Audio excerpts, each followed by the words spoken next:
Well, welcome back. You know, it's the time of year that a lot of us are taking on some new hobbies or goals, and we want to make sure our younger generations are successful.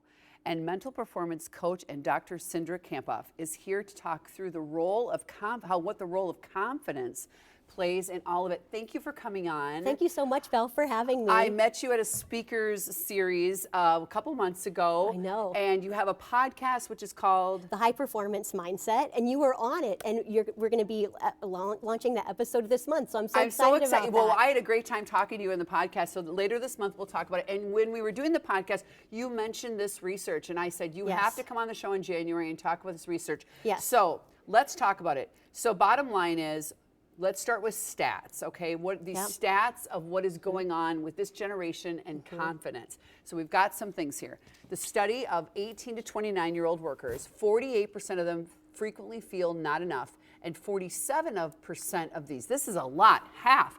We're talking 1 out of every 2 people struggle with comparison. So 18 to 29-year-olds, what is going on? Well, we also found this in young millennials, so that's like ages 30 to 35. Okay. And you know, when you think about why is this actually happening, I think about my 2 boys are within this Gen Z, population. They went through a global pandemic, a lot of uncertainty, and so the problem is when they're feeling like they're not enough, they second guess themselves. They don't allow themselves to really show their true value.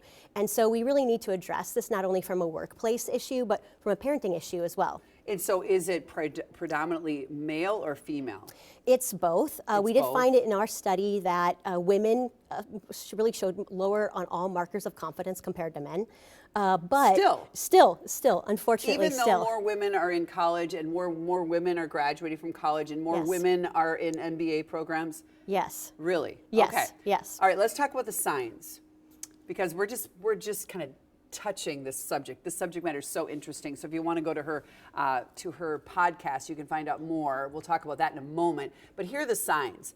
If they're asking for constant reassurance, if they're apologizing when unnecessary, if they're taking feedback as a flaw and not a positive thing, constructive criticism is a thing. You have to take it, or they're just staying quiet. So these are the things you look out for as a boss or as a manager or as a parent. Yes, and I think what's important is that confidence isn't just a personal issue. Like, we might think that it's just something that we have to continue to grow, which we do, but it's also an organizational issue. And what that means is that people who supervise Gen Zers and young millennials should be really concerned about confidence, because we found, for example, that companies who have stronger confidence of their employees have more revenue, there's more productivity, and people are able to really speak their mind and not be feared or scared that they're going to, be ridiculed for mistakes. So it's such an interesting subject. And again, we just skimmed the surface because of the time here. We're going to have you back in February during the Olympics to talk more about this subject matter and more of what you